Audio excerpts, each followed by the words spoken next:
Falamos da missa, então. Bom, primeiro, o que poderíamos entender a missa? Vamos fazer também conversado, né? Como vocês definiriam a missa? O que é a missa? Ok, é um encontro com Deus. Tem várias maneiras de se encontrar com Deus, a missa. Uma celebração ao corpo de Cristo. Uma celebração, ok, é celebração, né, tem um aspecto ritual e, claro, aí, né, se dá o sacramento do corpo de Cristo. Né? De fato, sacramento é uma palavra interessante, olha, tem muito a ver com a missa. Vocês lembram da definição disso? O certo não é assistir a missa, é participar da missa, né? Participar tem mais a ver com... Assistir também é correto, mas não de tudo. Dizem que tem sentido incompleto, né? Porque você não está assistindo, você comunga, você não está assistindo. Mas então, sacramento, vocês lembram da definição de sacramento? Lá da catequese? Algum tempinho atrás? Essa definição é importante para entender a missa. Alguém aqui é catequista ou não? Tá. Ok, se salvaram então, porque se fossem catequista não tem perdão. Ok, o sacramento é um sinal sensível da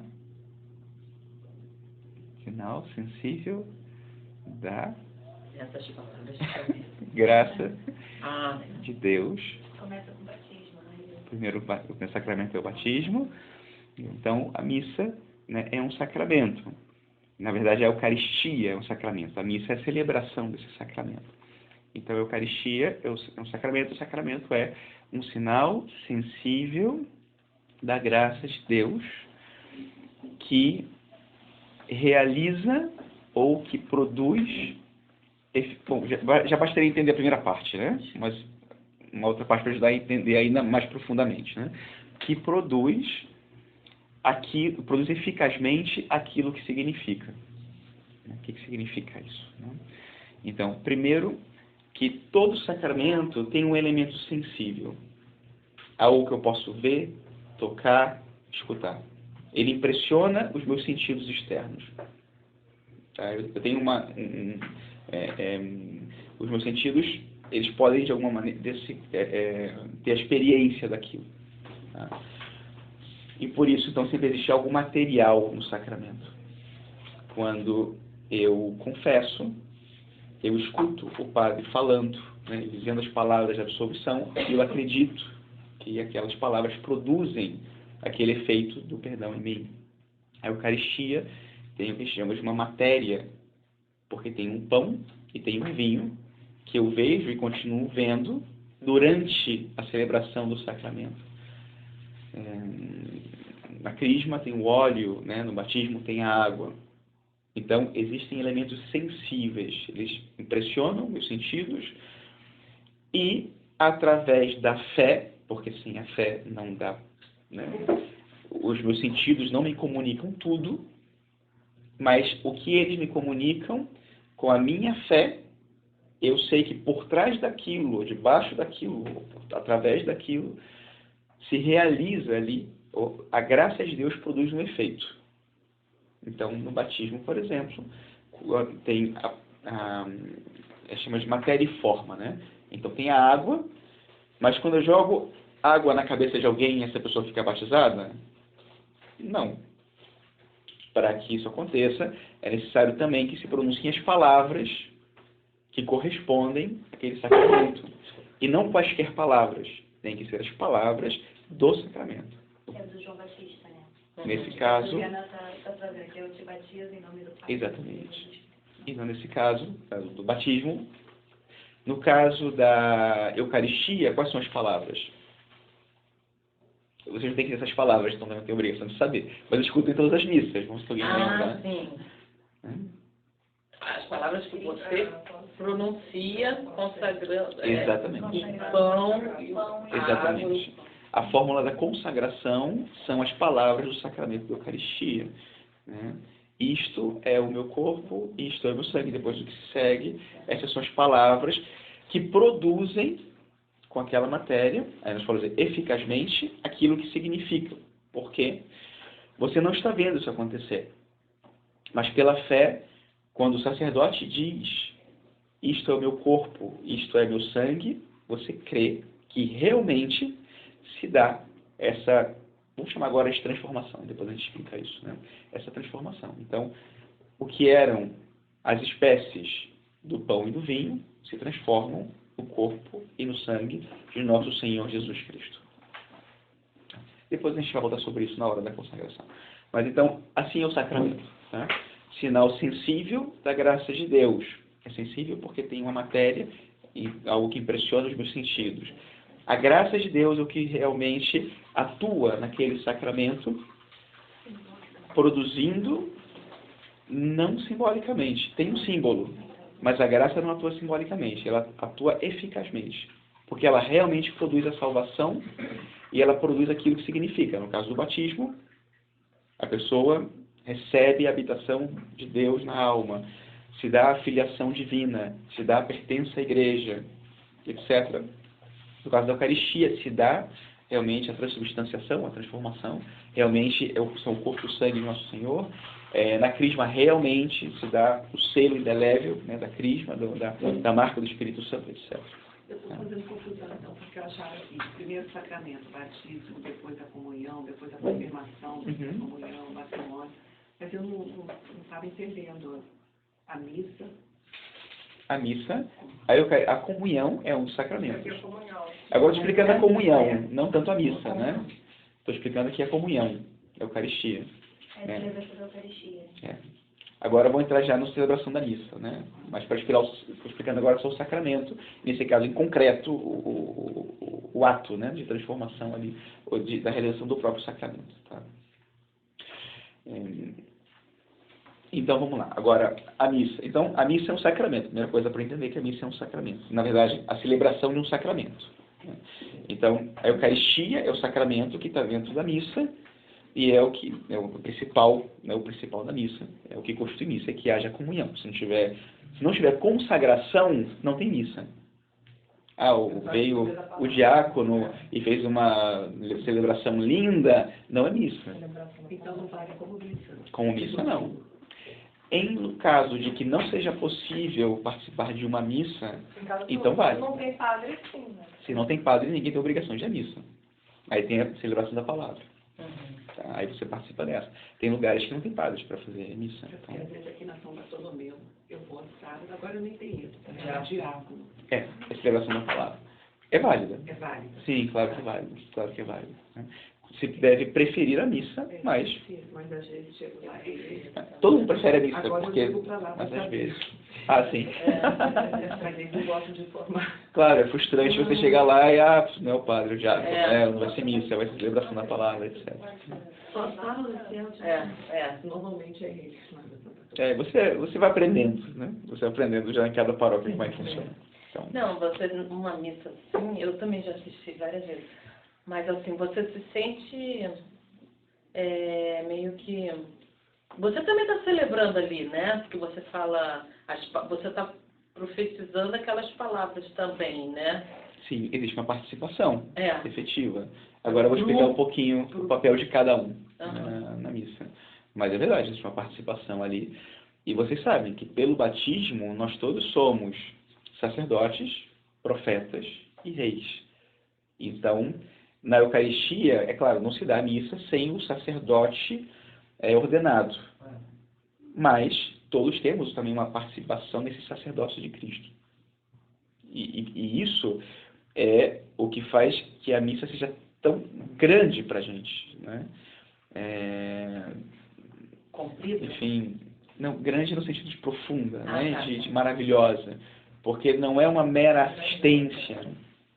Existe uma participação efetiva ali, né, nesse sacerdócio também, mas claro que depende do ministro ordenado que representa o povo diante de Deus também. Isso, inclusive, ajudou a entender por que antigamente o padre celebrava de costas. Em certo sentido, ele não estava de costas para o povo. Ele estava junto com o povo. Ele está na mesma postura do povo, na mesma direção, porque ele está representando o povo. Então ele chega junto com o povo diante de Deus para oferecer em nome do povo o sacrifício. Então não é que ele não gosta do povo, despreza e vira de costas. Não, não. É todo o contrário. Ele está junto com o povo, como ministro, oferecendo, né, a Deus a Eucaristia. Enfim. Então, sacramento. Celebração desse sacramento. Ok. Agora, é a celebração do sacramento e é a celebração do mistério. Porque o que representa esse sacramento, ou até melhor, o que é esse sacramento? O que acontece sobre o altar quando o sacerdote celebra? Quando ele está consagrando o corpo e o sangue de Cristo, o que está acontecendo sobre o altar?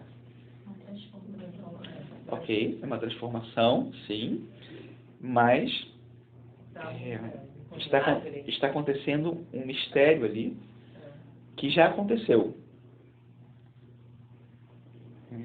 Ele está, em certo sentido, reproduzindo, é a palavra que a gente usa, né?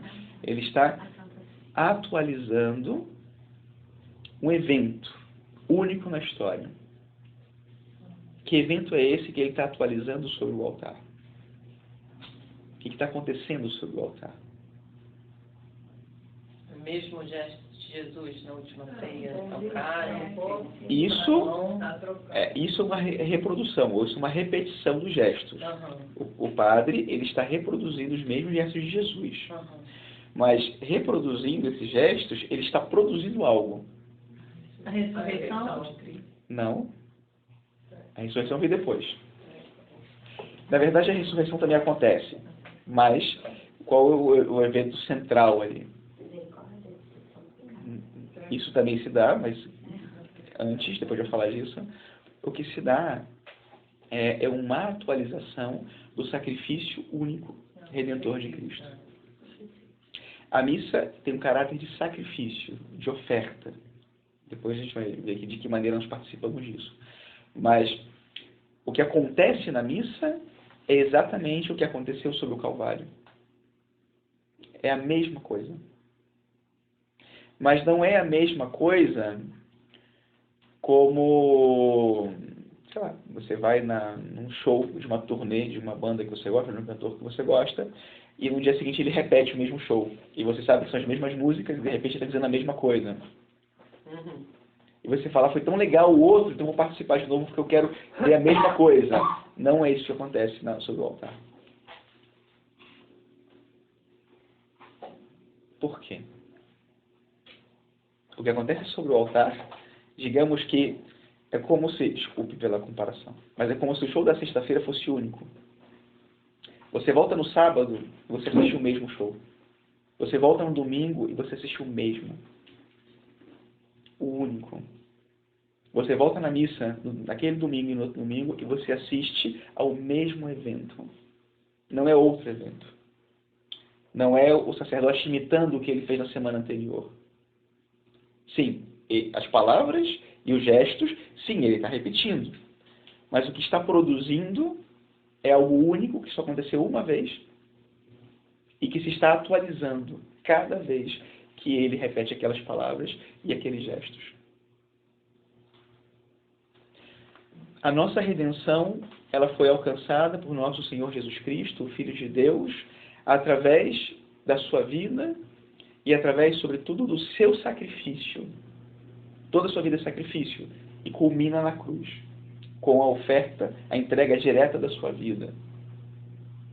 O sacrifício do Calvário, a morte de Cristo, a sua paixão, é o que acontece sobre o altar, mas não é outra vez. É a mesma. É como se a gente tivesse uma máquina do tempo. A gente entrou numa máquina do tempo para presenciar a mesma coisa, o mesmo evento, o mesmo sacrifício.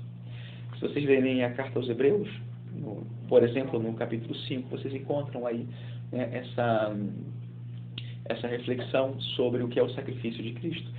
Que durante o Antigo Testamento, o povo de Israel, os sacerdotes, ofereciam, né, os touros e ofereciam os vários sacrifícios, uma e outra vez, pelos pecados do povo. Nosso Senhor suprime tudo isso para oferecer o único sacrifício que de uma vez por todas, sem a necessidade de que você nunca mais na história precise sacrificar os bodes, os touros, etc., etc., pela nossa salvação. De uma vez por todas.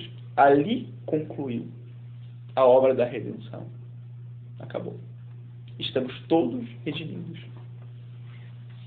O que acontece sobre o altar é entrar nessa máquina do tempo. É a atualização do sacrifício. O único sacrifício. Não é para entender, é para a gente acreditar. Não é uma coisa compreensível. Tá? Fiquem tranquilos, né? A gente aqui pede o dom da fé por acreditar nisso. Tá? Então, enfim, essencialmente isso é a missa. Tá? E a missa depois tem sacrifício, tem caráter de sacrifício, ele tem um caráter de, por isso também, de expiação, de adoração, de louvor, também de ceia, porque nos alimentamos também, e essa parte é importante, nós tomamos desse alimento. Tá? Cristo quis que nós participássemos dessa maneira, né, também da ceia eucarística. Entrega também. Tipo entrega. E também entrega, isso. Esse aspecto é muito importante. Agora, quando a gente fala das partes da missa, a gente vai chegar aí, né, do que significa essa entrega. Então, muito bem. A missa é dividida em duas partes. Tá? Duas partes. Liturgia da palavra e liturgia eucarística. Essas são as duas grandes partes da missa. Toda a missa, muitas partes da missa, é muito interessante, se vocês quiserem alguma vez ler um livro que se chama O Banquete do Cordeiro, de um autor chamado Scott Hahn, um americano, apologeta, e ele se converteu, né, ele era evangélico e ele se converteu. Enfim, claro, ele tem todo um processo, né? Mas ele estudou Santos Padres e aí um dia ele quis ir à missa para provar para si mesmo de que a missa era um fake, né? Então, e aí ele chega e quando ele começa a assistir a missa, ele começa a achar muito interessante, porque ele nunca tinha ido.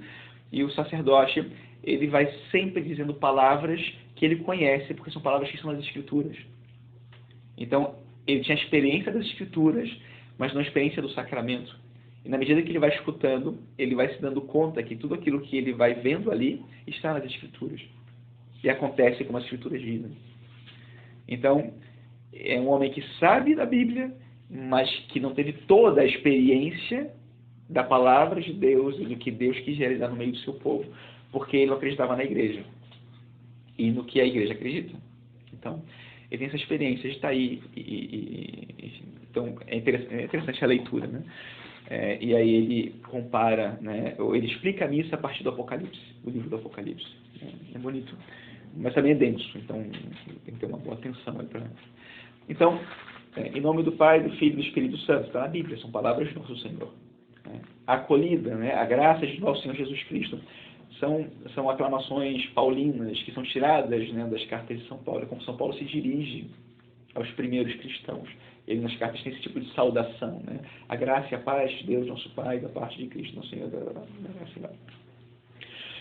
E depois dessa saudação, né, não seria necessário que o padre dissesse bom dia, boa noite, tudo bem, estamos aqui reunidos, mas ajuda para criar uma certa empatia. Mas a saudação evangélica, ou a saudação cristã é essa com a qual se começa. Né? E depois o padre começa com uma oração, ao mesmo tempo um símbolo, que produz um efeito também. Né? A oração, né, em nome do Pai, do Filho e do Espírito Santo, para nós cristãos é sumamente importante, embora seja muito breve, às vezes a gente repita, assim, de uma maneira mecânica. Não sei se vocês sabem, mas o sinal da cruz que nós fazemos, eles dão indulgência parcial. Né? Tem uma ajuda muito eficaz para a nossa salvação através de uma indulgência. Outra vez eu faço da indulgência, né? Aqui só menciono, mas outro dia eu expliquei o tema da indulgência. E o sinal da cruz simboliza duas coisas muito importantes. O que simboliza o sinal da cruz? O que recorda o sinal da cruz? A Santíssima Trindade, o mistério principal da nossa fé, e o sacrifício de Cristo na cruz. As duas coisas. Então, os dois principais mistérios da nossa fé estão simbolizados, representados, recordados quando nós fazemos o sinal da cruz. Depois da saudação, o que vem?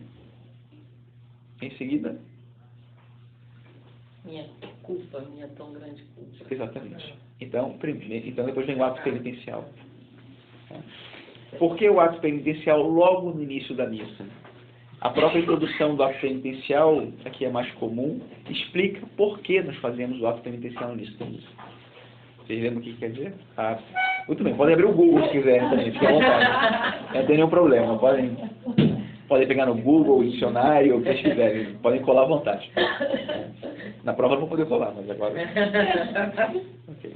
Então o sacerdote começa dizendo, irmãos e irmãs, ok, mas aí ele explica por quê. Antes de dizer confessemos os nossos pecados, ele explica por quê. Que reconheçamos as nossas culpas para celebrar, né? Para ficar preparado para receber. Para preparar, exatamente. A preparação para que sejamos dignos de participar da mesa do Senhor. Por quê? Qualquer dom, e ainda mais esse dom da Eucaristia, ninguém é digno disso. Quem pode dizer eu mereço receber a Eucaristia? Por isso eu não entendi. Eu não sou digno que entrei em minha morada. Aí eu às vezes penso, mas por que eu não sou digno? Ninguém é, então, né? Ninguém é. É muito radical essa premissa. Sim. E para que sejamos dignos, ou seja, mas ele está dizendo que sejamos dignos. Então, então eu posso fazer isso e me torno digno. Ok, posso fazer isso e me torno digno. As duas coisas são verdadeiras. Mas aqui no meio acontece uma coisa. Deus me faz digno, não eu mesmo. Ele que concede. Não adianta chegar na casa de Deus, nosso Senhor fala, né? Vós direis, Senhor, Senhor, nós comemos contigo, nós, mas não vos conheço. É dura essa palavra do Senhor. Aqui, a gente está dizendo, Senhor, eu não sou digno. Me faça digno. Então, ele, pelo que vai acontecer depois, né? Porque o seu sacrifício que nos redime, então, na missa, de uma maneira, isso se antecipa. E a gente recebe já os frutos dessa redenção através do perdão dos pecados, no ato penitencial. O ato penitencial perdoa os pecados.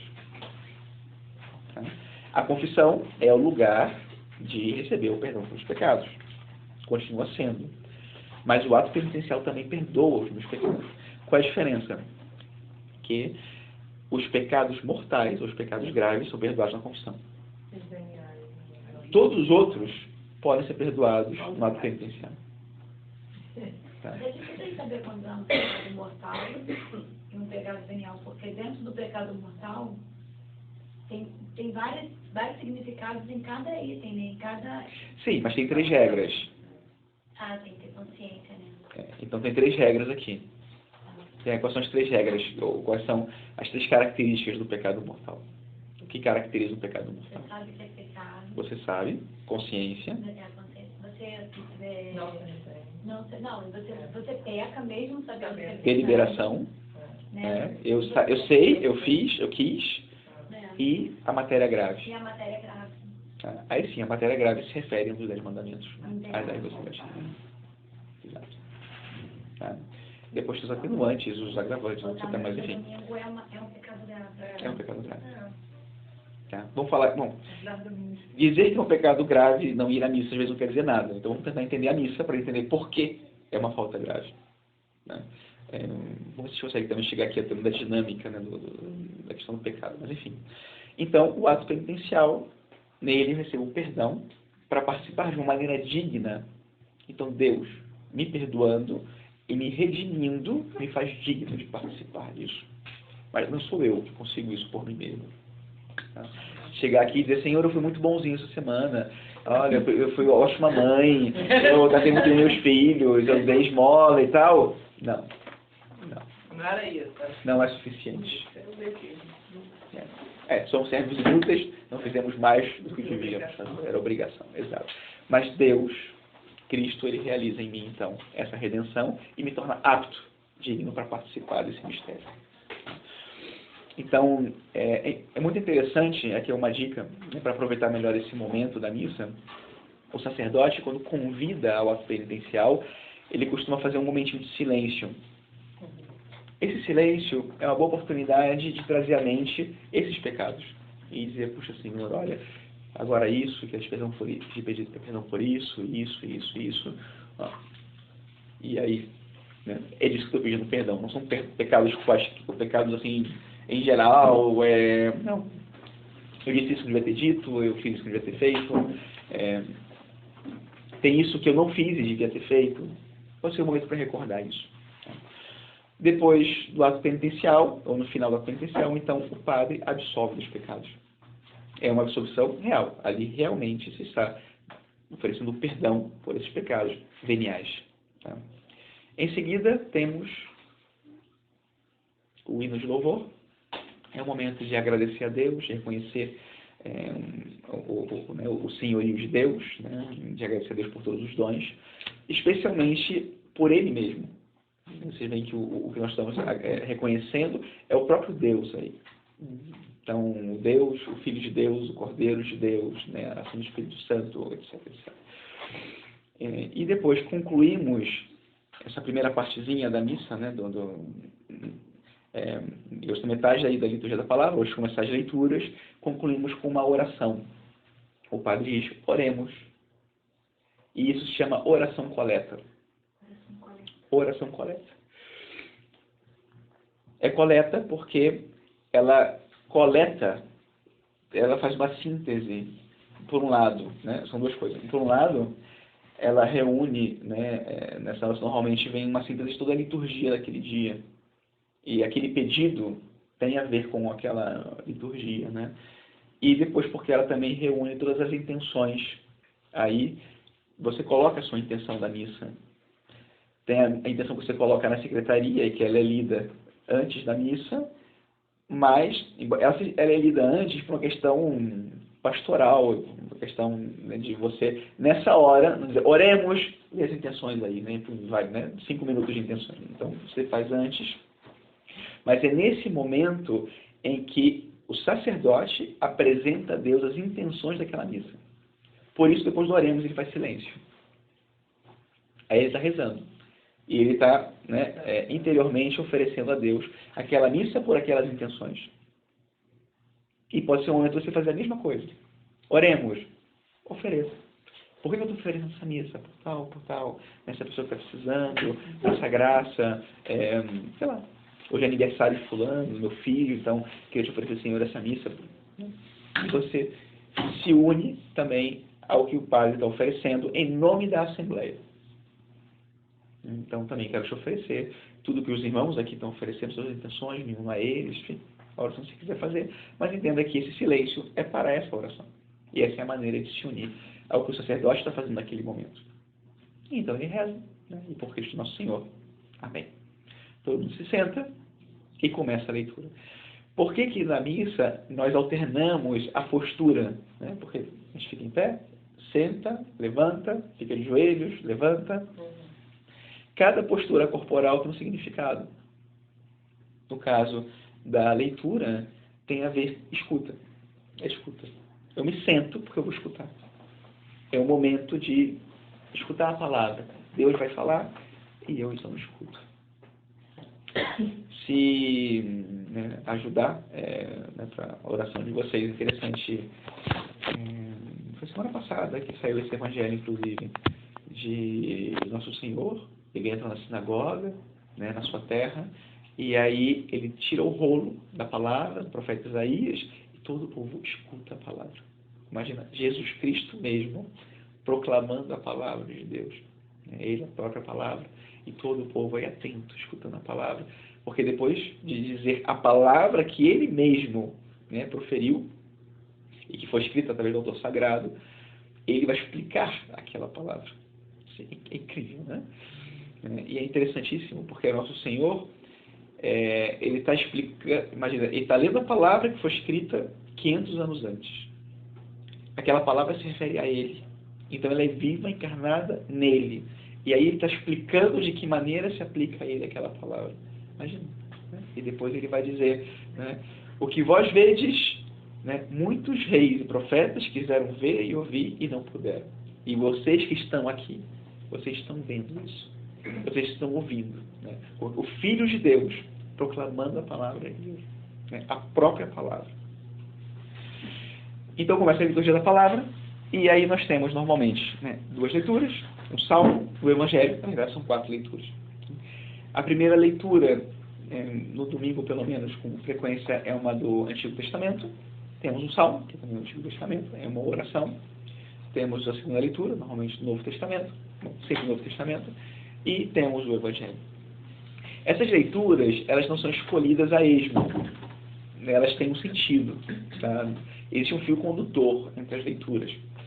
E o padre, ele deveria ajudar na compreensão, né, desse ponto essencial, ajudando uma síntese, né, do que são essas leituras, e ajudar o povo na oração e na compreensão da palavra que é proclamada.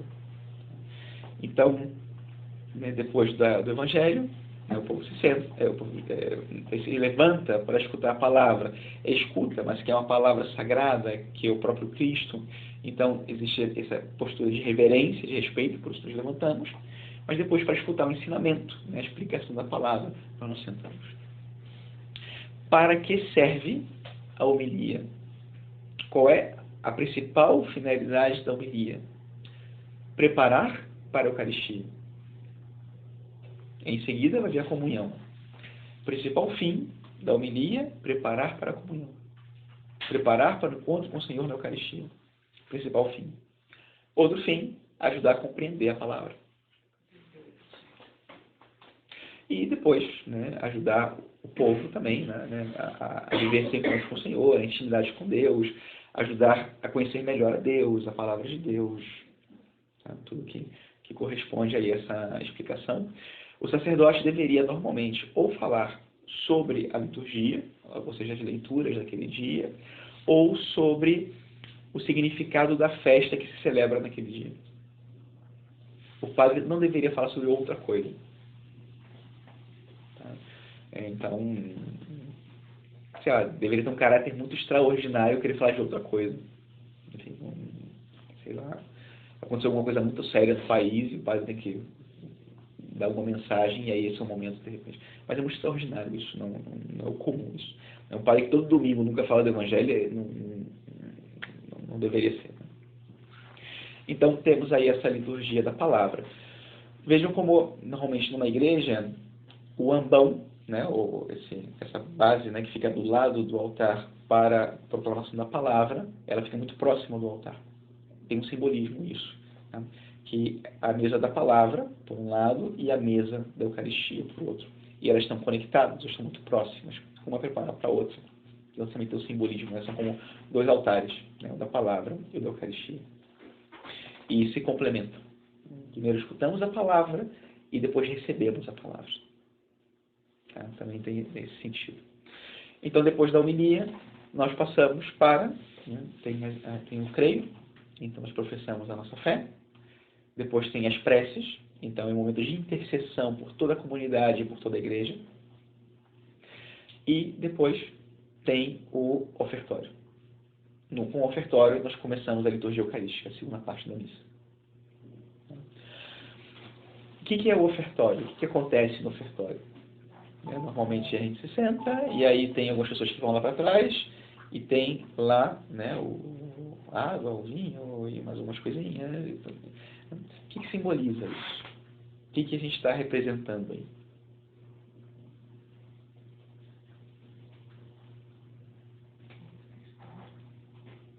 O ofertório é um momento de oferecer, né? Ofertar.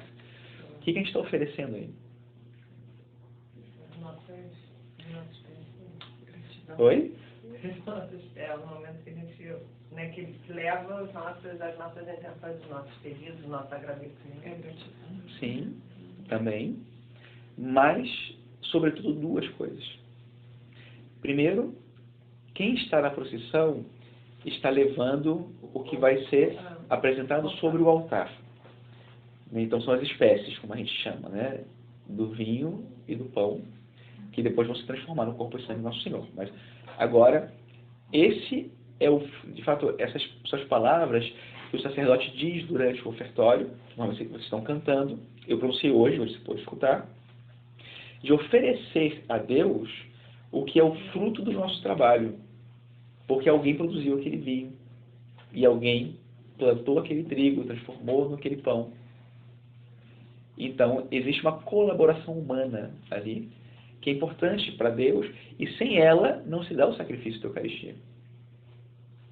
Não é do nada que Cristo produz aquilo.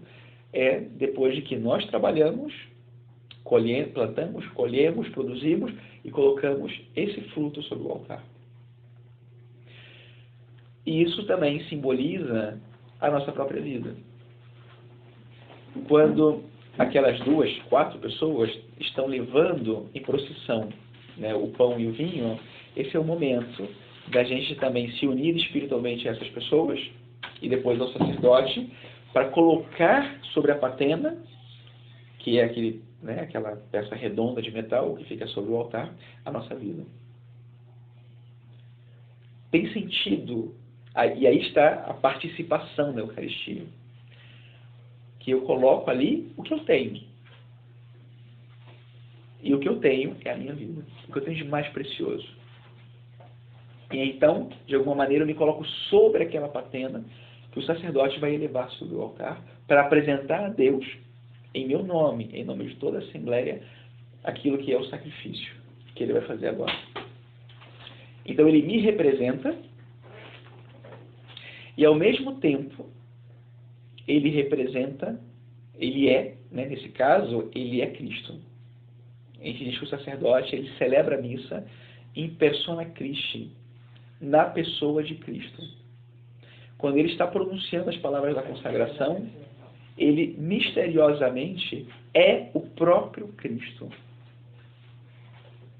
Não é que o sacerdote tem uma ausência dos sentidos, da consciência, uma coisa mística, enfim, pode acontecer, mas o normal não é esse. Mas naquele momento, Cristo está pronunciando aquelas palavras do sacerdote e produzindo aquele sacramento. E produzindo a redenção. E realizando aquela transformação. O ofertório, que é o momento que antecede, né, a consagração, então é o momento que eu me uno ao sacerdote, coloco sobre o altar a minha vida, a minha família, os meus dons, tudo que eu recebi, tudo que eu tenho, né, para fazer por Cristo, a vontade de tudo. Ali é o momento de oferecer. E Senhor, está tudo aqui. E me uno, né, ao sacerdote nesse oferecimento. Então o sacerdote, nesse momento, ele apresenta as ofertas, preparando, né? Ele prepara as ofertas. Então ele vai ali colocando tudo bonitinho sobre o altar, porque em seguida, então, ele vai realizar, né, esse mistério, né? Vai atualizar, né, o mistério da cruz. E aí, quando o sacerdote prepara, o que ele faz? Né? Não sei se vocês já perceberam o que acontece sobre o altar, é uma coisa discreta, você está bem atento para ver como é que acontece, né? Mas o sacerdote, ele pega o pão que ele coloca em cima do altar, já está todo partido. Então, você não vê as pessoas partindo o pão e dividindo, né, em partículas menores para poder distribuir. Já tem partido. Mas é pão sem fermento que está ali. Por menos gosto que tenha, mas é pão. Né? Então, ali ele vai preparando tudo que vai ser oferecido e que depois vai ser repartido. E quando chega o vinho, ele tem um pano sobre o altar, que o que está sobre esse pano é consagrado. A menos que o sacerdote queira consagrar, isso é curiosidade só, não sei se vocês pensam sobre isso, mas enfim. O sacerdote ele pode escolher se ele consagra o que está sobre o pano, que a gente chama de corporal, ou se ele consagra tudo o que está sobre o altar. Ele escolhe se ele quer consagrar um ou outro, né? Então cada padre faz como acha melhor. Né? Mas claro, normalmente você deixa a oferenda, né, as espécies só em cima do corporal. Então você coloca ali em cima. E na hora de preparar o vinho, você coloca o vinho, né, um pouco de vinho, e depois você coloca um pingo de água. Não sei se você tinha percebido isso. O padre coloca um pinguinho de água. É. O que significa isso? Não sei. Eu vi bem que você pôs só uma gotinha. É só uma gotinha. É só uma gotinha. Santa Faustina falou que quando que ela viu Jesus, né, dando raios de sangue e de água. Aqui não é isso. Aqui não é isso. Aqui representa outra coisa. Não, aqui não é água de purificação. Aqui, essa água representa a nossa humanidade. Porque nós temos que participar disso. É a nossa participação, né? Então simboliza a nossa participação no mistério de Cristo, né? Com a nossa humanidade. E nós participamos com a nossa humanidade e isso implica com o nosso pecado. Não tem como eu colocar minha humanidade sobre o altar e ser uma humanidade sem pecado. Senão não teria sentido o que está acontecendo. Eu não precisaria de redenção e, portanto, não teria sacrifício. Então, o meu pecado está presente. Só que a minha humanidade com o meu pecado, aquela gotinha, não muda nem o sabor do vinho, nem a composição do vinho. Continua sendo exatamente aquilo que era antes de ser colocado aí. Então, como a divindade de Cristo recebe a minha humanidade, é necessário que eu me faça participante disso, mas a minha participação não muda em nada, não diminui o sacrifício e o efeito daquele sacrifício. Então, inclusive, quando o sacerdote coloca a aguinha, você pode dizer, Senhor, estou me colocando aí. E o que é mais incrível é que se não houver a aguinha, não tem sacrifício. Não se dá a transformação do sangue, do vinho no sangue do nosso Senhor. É condição. Você esqueceu, já era. Não tem isso. Não foi isso. Não aconteceu isso. Tem que ter aquela gotinha de água. A nossa participação é necessária. Então o sacerdote vai, preparou as ofertas e, concluindo, né, ele faz mais uma oração e aí, né, ele convoca dentro dos festas, todo mundo se levanta, como que para, né, orar, irmãos, para que o nosso sacrifício seja aceito. Então a gente tem que suplicar a Deus que aceite o nosso sacrifício, que não é nada.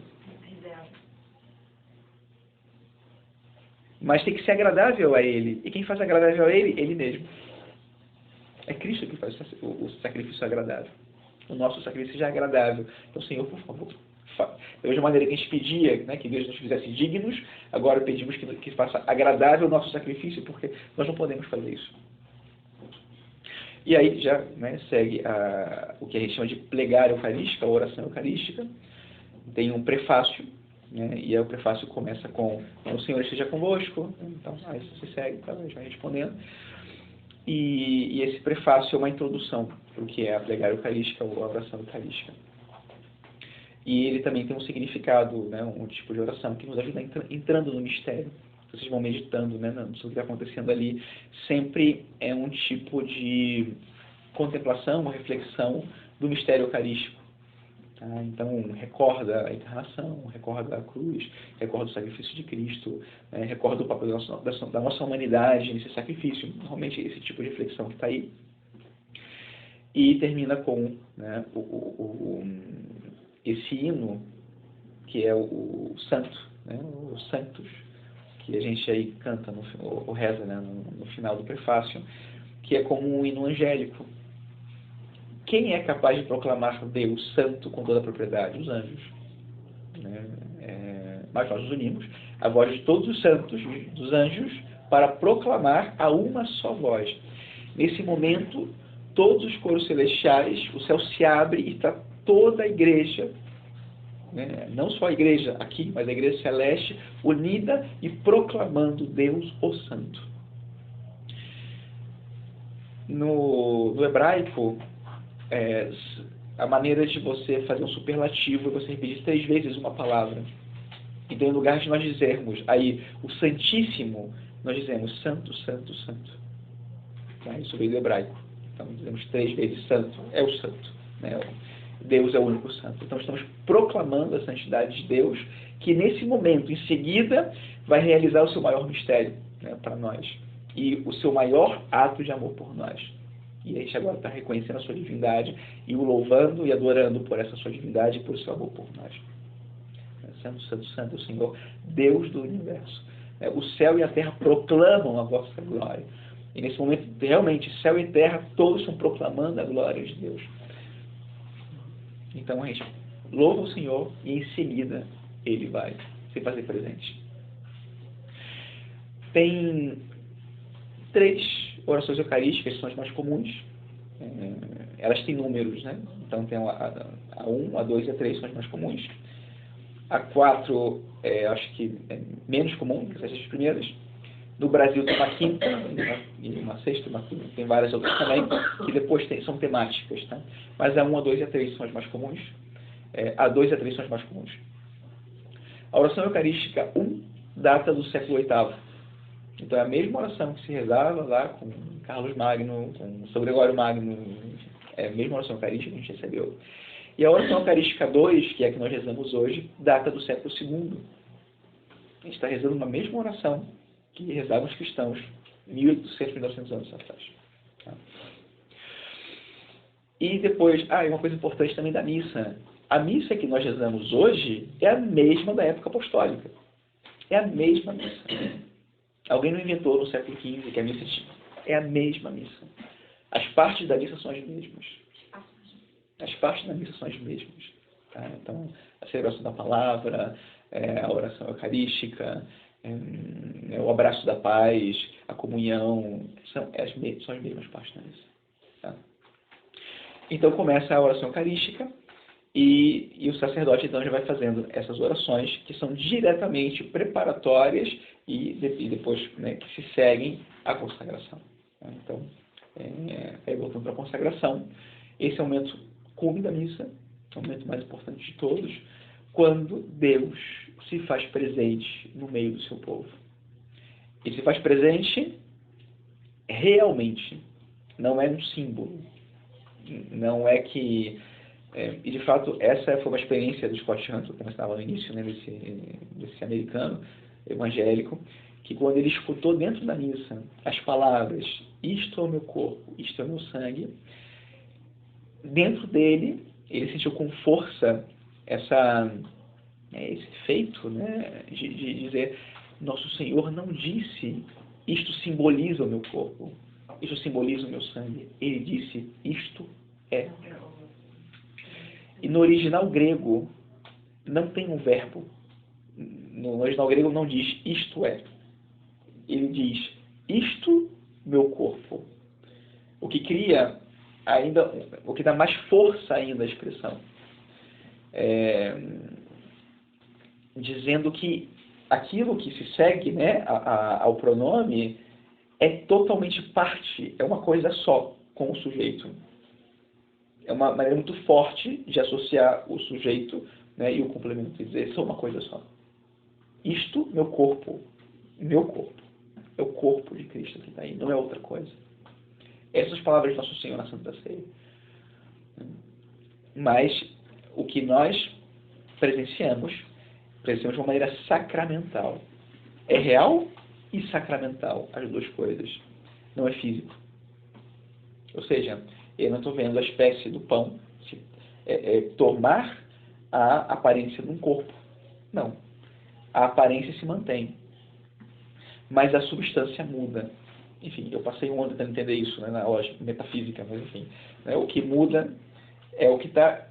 é a essência, não é o que está fora. Então, o que está fora, continuo vendo que é um pedaço de pão e continuo vendo que é vinho. Santo Tomás, ele sugere que, mesmo olhando para o altar e olhando para as mãos do sacerdote, nós acreditemos naquilo que nós ouvimos mais do que aquilo que nós vemos. Porque o que me convence de que, pela fé, aquele é o corpo e o sangue de Cristo, é o meu ouvido. Isto é o meu corpo. Isto é o meu sangue. Cristo está aqui. Enfim, existe toda uma pedagogia divina, né, para que Deus tenha escolhido os sacramentos, tenha escolhido uma matéria sensível para que a gente possa se relacionar com Ele. Enfim, daria para falar em outra reflexão, acho que a gente pode, depois outro dia falar disso, né, mas o essencial aí é a fé, para acreditar naquilo que está acontecendo. Tá? Então aí se dá essa atualização. É um mistério, não é para compreender ou esgotar a compreensão disso, é para crer. Nosso Senhor, na sua infinita sabedoria, quis que isso acontecesse para a nossa salvação. E nós estamos atualizando isso para que participemos disso. Se a nossa participação não fosse necessária, não haveria missa. Bastaria saber que um dia Cristo fez isso. Tá? Na última ceia, Nosso Senhor fez exatamente a mesma coisa. Ele pronunciou as mesmas palavras. Mas olha que curioso. Quando ele pronunciou essas palavras e ele transformou na última ceia o pão no seu corpo e o vinho no seu sangue, ele ainda não tinha morrido na cruz. Olha que coisa doida. Ele está atualizando, só que antecipando. Nós estamos atualizando, mas repetindo, né? Ou fazendo de novo acontecer. Para ele, ele antecipou aquilo. De alguma maneira, é como se a partir daquele momento não tivesse mais volta. Ao longo da sua vida, né? É o Evangelho do próximo domingo, inclusive. Né? O Senhor está com os discípulos e aí eles reconhecem que Jesus Cristo é o Filho de Deus e depois ele diz, mas é necessário que o Filho do Homem seja entregue nas mãos dos judeus, dos chefes, né? E que sofra e tal, e a morte, não sei o quê. E Pedro fala, não, Senhor, isso não. Digamos que Nosso Senhor está falando, ele está falando e ele poderia mudar de ideia. Em teoria, né? Ele podia mudar de ideia. A partir do momento que ele consagrou na última ceia o corpo e o sangue, acabou. Porque aquilo é o que é. Então vai acontecer. Não tem volta. Já aconteceu, uma atualização que antecipa, e agora ele vai viver aquilo. Não tem outra. E agora todos nós o acompanhamos no Calvário, contemplando o sacrifício dele por nós. Já porque Nosso Senhor fez isso, essa é uma outra história, né? Mas enfim, a única coisa que pode explicar realmente é um amor, e um amor divino, e um amor pleno, e um amor que não tem nenhum limite. Porque alguém... São Paulo fala, né, que se alguém dá a vida por um justo, até algo que você pode entender. Mas alguém que dá a vida por um pecador, por alguém que não merece, isso não dá para entender. E Nosso Senhor fez isso. E a gente está, de novo, vivendo isso, né, na missa. Então, se dá a consagração, e depois o sacerdote termina dizendo, eis o mistério da fé. É um mistério. É um mistério de fé. E só a fé para fazer com que a gente possa se unir a isso e viver isso na nossa vida. E aí depois se seguem, né, as orações, a própria oração eucarística, e continua a nossa preparação, porque agora que Cristo está presente, tudo converge para Ele. E a gente aí agora está nessa preparação já próxima, iminente, para receber Cristo na comunhão. Então a gente vai acompanhando Cristo aí, porque a gente vai recebê-lo em seguida e participar de uma maneira também singular disso. E aí termina, né, a parte da oração eucarística por Cristo, com Cristo em Cristo. Nesse momento, simbolicamente, é como se o próprio Cristo, né, no sacerdote, não, é o Cristo no sacerdote, apresentando ao Pai o seu próprio sacrifício. É como se, sei lá, o sacerdote pegasse o Cristo morto e mostrasse ao Pai, está aqui o sacrifício consumado. Cristo entregou a sua vida até a morte e morte de cruz. Então, por Cristo, com Cristo em Cristo, porque esse sacrifício é oferecido por Cristo, em nome de Cristo e através de Cristo. E por isso tem valor aos olhos do Pai. Então, a gente está apresentando o sacrifício aí, e por isso o amém que se segue é o amém mais importante da missa. Senhor, está aqui o sacrifício. E todos respondemos com fervor, amém. Esse amém é muito importante. Por isso se canta muitas vezes, né? Porque tem uma solenidade esse amém. Amém. Sim, esse também é o meu sacrifício. A minha vida está aí, junto com Cristo. Amém. E aí depois a gente reza o Pai Nosso, né? A oração que o Senhor nos ensinou. No dia que a gente falar da oração, a gente fala do Pai Nosso. Né? Agora vou saltar. E tem a oração, essas duas orações, tem a oração pela paz e tal, né? Já, mais próximas da comunhão. Não se diz amém depois do Pai Nosso, porque é a mesma oração que se segue. Tá? Então continua, pois não se diz amém depois do Pai Nosso, a gente vai dizer amém depois da oração pela paz. Tá? Aí se diz amém, porque conclui a oração com o Pai Nosso. E aí vem o abraço da paz. Né? Vocês veem que tem muitos padres, muitos lugares que não se dá o abraço da paz, embora ele seja parte integrante da missa. Mas tem toda uma questão aí de que o abraço da paz dispersa mais do que ajuda a viver. Né? O abraço da paz tem o sentido de você receber do Senhor essa paz e querer transmiti-la. Mas quando você transmite, né? Quando dá confusão, já perdeu a paz. Então, às vezes é melhor não ter paz nenhuma. Deixa. Está todo mundo tranquilo, né? No outro dia, foi celebrar uma missa em São José dos Campos. E aí estava combinando a missa, as músicas, né, com o Ministério de Música. E aí o cara falou assim, aí eu perguntei, qual santo que você vai tocar? Aí o santo tinha uma guitarra forte assim e tal. Eu falei, cara, isso é uma coisa mais tranquila. Aí ele ficou me olhando assim e falou assim, não, sabe, eu te explico, sabe o que é? Porque hoje é a oração Eucarística 2. Então, a gente vai rezar o prefácio, você vai rezar o santo, e em seguida é a consagração. Você tocar dessa maneira, muito bonita, por sinal, mas, sabe, já quebrou o silêncio que a gente precisa para viver a consagração. Então, sabe, a gente tem que colocar uma música, um canto que favoreça esse encontro silencioso, compenetrado, fervoroso com o Senhor. Então tinha que ser uma coisa bem... Aí eu falei assim, nossa, pai, é verdade, né? Então, às vezes, né? Quero te dar a paz. Já foi, né? Já foi, né? Então, melhor em silêncio, compenetrados, aí, tranquilos, sabe? Ok. Porque qual o sentido do abraço da paz? Você dá a paz, receber a paz e dar a paz para quem está do seu lado. Porque é um símbolo.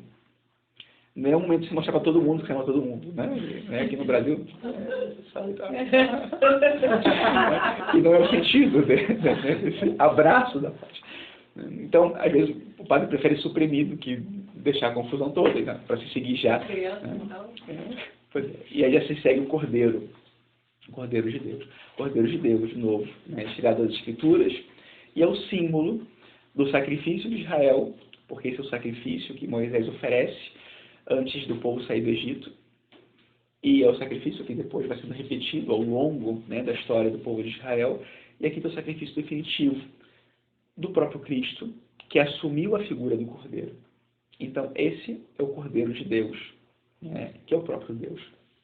Então, né, são palavras de São João Batista, no Evangelho de São João, que ele diz, eis o Cordeiro de Deus, que tira o pecado do mundo. Nós vamos repetir essas palavras, que se remetem ao sacrifício de Cristo. Então, nesse momento, né, repetimos essas palavras do Cordeiro e se conclui com o sacerdote apresentando, né, ou mostrando a Eucaristia, o corpo e o sangue, os dois, e dizendo, né, eis o Cordeiro de Deus que tira o pecado do mundo. E aí nós dizemos, né, não, Senhor, não sou digno de quem tem namorada, mas dizer uma palavra e seria salvo. Se nós prestássemos atenção, é que às vezes de repente a gente entra num modo mecânico, né, de repetir, ou às vezes a gente nem percebe que existe uma incoerência no final dessa oração, que é mais ou menos o seguinte, né? Essa palavra vem da Bíblia, né, do Evangelho, né? São as palavras, né, do comandante romano, que diz assim, eu não sou digno de quem entra na minha casa, mas diz uma palavra, o meu empregado será curado, né? Será salvo. E nós agora nos atribuímos a nós mesmos, né? E sereis salvo. E aí nós dizemos, né? Senhor, dizei uma palavra e sereis salvo. e depois não tem resposta para isso. É como se nós ficássemos na expectativa de que algo fosse dito. Já pensaram nisso? Dizei uma só palavra e serei salvo. E silêncio. E não se diz mais nada. Você fala, ué, Cadê a palavra? cadê a palavra?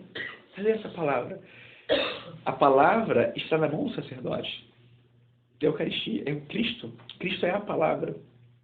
E nesse momento, ele está sob a forma do sacramento, do corpo e do sangue. Ali, essa é a palavra. E essa palavra que você vai receber. Essa palavra, ela já foi dita, mas não é suficiente escutar a palavra. É necessário receber a palavra, estar em comunhão com a palavra. Então vem a comunhão. E você vai receber a palavra.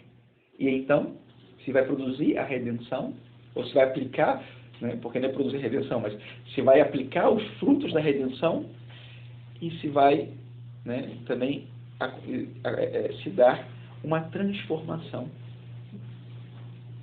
A transformação da consagração nós chamamos de transubstanciação. É uma palavra difícil. Porque foi a melhor palavra que encontraram para dizer que o pão e o vinho se transformam em corpo e sangue sem perder a aparência. Ou seja, a única coisa que muda é a substância, mas a forma fica igual. Então é transubstanciação. Transformação seria que o copo virasse um celular, sei lá. Transformação completa. Não, transubstanciação, mudança de substância, não da aparência. E aí, nesse momento, nós vamos então comungar, vamos receber, né?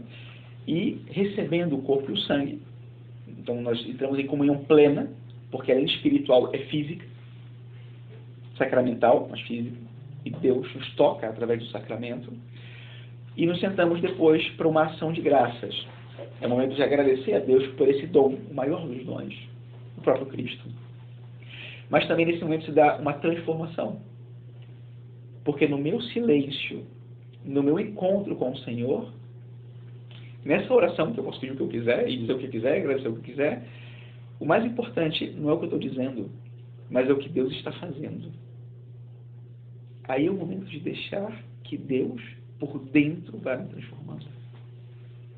Não é o que Ele me diz, não é o que eu sinto, é o que Ele está produzindo dentro de mim. Santo Agostinho diz que normalmente, em todos os casos, quando você consome um alimento, o que acontece? O seu corpo assimila o alimento. Então o alimento se transforma no seu corpo. Ele te dá energia, te dá gordura, te dá força, te dá... Na Eucaristia acontece o contrário. Você é assimilada por aquele que você consome. O alimento transforma você num alimento. E Deus produz em você uma semelhança mais perfeita do Filho, do próprio Cristo. Esse é o efeito da Eucaristia. E quem não recebe o alimento naquele dia, por exemplo? Porque tem A Eucaristia é o sacramento dos vivos.